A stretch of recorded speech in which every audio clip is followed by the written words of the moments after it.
नमस्कार दोस्तों, हम आपके लिए रोज नई नई मजेदार और ज्ञानवर्धक कहानियां लाते हैं। आप सब चैनल को जरूर सब्सक्राइब कर लो। आज की कहानी शुरू करते हैं। राजस्थान के रेगिस्तान में रेत के विशाल टीले सूरज की किरणों से जगमगाते थे, लेकिन वहां की रातें रहस्यमयी और खतरों से भरी थीं। गांव वालों की कहानियों में एक प्राचीन और रहस्यमयी महल का जिक्र था, जिसे अमावस्या का महल कहा जाता था। कहा जाता था कि यह महल सिर्फ अमावस्या की रात प्रकट होता है और जो भी इसमें प्रवेश करता है वह या तो खजाना पाता है या कभी लौटकर नहीं आता। इस महल की कहानियों ने हमेशा लोगों के दिलों में भय और जिज्ञासा जगाई। वीरेंद्र, एक निडर योद्धा और खतरों से खेलने वाला युवक, इन कहानियों को मात्र कल्पना मानता था। लेकिन एक रात उसे अपने पिता की पुरानी डायरी में महल का नक्शा मिला। नक्शे के साथ एक चेतावनी भी लिखी थी। महल में जो जाएगा उसे अपनी आत्मा की परीक्षा देनी होगी। सत्य, साहस और संयम ही तुम्हारे रक्षक होंगे। वीरेंद्र ने इसे चुनौती के रूप में लिया और अमावस्या की रात महल तक जाने की ठानी। अमावस्या की काली रात में वीरेंद्र अपने दोस्तों अर्जुन और गाइड रघु के साथ रेगिस्तान की ओर बढ़ा। जैसे जैसे वे आगे बढ़ते गए, रेत का रंग बदलने लगा, पीले से लाल और फिर काले रंग की रेत। हवा में अजीब सी सरसराहट थी और हर कदम पर ऐसा लगता था जैसे कोई उन्हें देख रहा हो। अचानक एक पल के लिए चांद बादलों से निकला और उनके सामने एक विशाल महल प्रकट हुआ। महल का दरवाजा खुला था, लेकिन उसकी आकृति इतनी डरावनी थी कि अर्जुन ने वहीं रुकने की सलाह दी। वीरेंद्र ने उनकी परवाह किए बिना महल में कदम रखा। महल के अंदर का दृश्य अद्भुत था। दीवारें सोने की लग रही थीं, छत से झूमर झूल रहे थे, लेकिन वहां एक भी आवाज नहीं थी। वीरेंद्र ने महसूस किया कि हर चीज उन्हें ध्यान से देख रही है। पहला दरवाजा उन पर लिखे अक्षरों से उनका स्वागत करता था।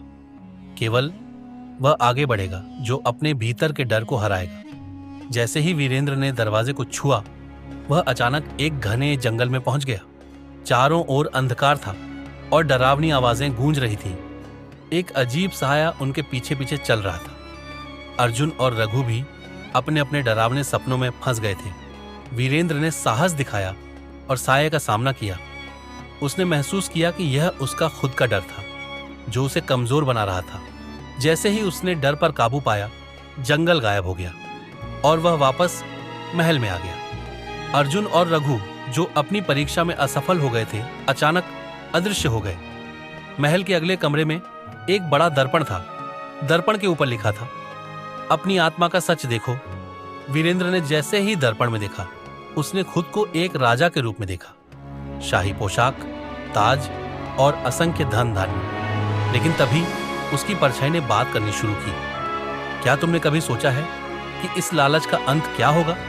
क्या तुमने अपने सत्य और मर्यादा को पीछे छोड़ दिया है? वीरेंद्र को समझ आ गया कि यह महल न केवल उनके साहस की बल्कि उनके चरित्र की परीक्षा भी ले रहा था। उसने दर्पण की छवि को नकारा और सत्य के रास्ते पर चलने का निश्चय किया।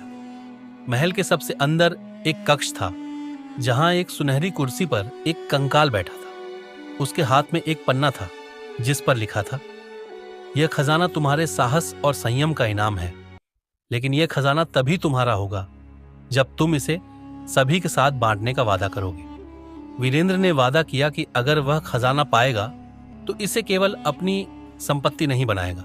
जैसे ही उसने यह वादा किया, कंकाल जीवित हो उठा और उसने वीरेंद्र को आशीर्वाद दिया। लेकिन तभी महल थरथराने लगा, दीवारें टूटने लगीं और वीरेंद्र को एहसास हुआ कि यह खजाना भी एक भ्रम था। महल ने उसे सिखाया था कि सबसे बड़ा खजाना सत्य, साहस और दूसरों की भलाई के लिए काम करने की भावना है। सूरज की पहली किरण के साथ महल गायब हो गया। वीरेंद्र रेगिस्तान के बीच खड़ा था, अकेला लेकिन आत्मविश्वास से भरा हुआ।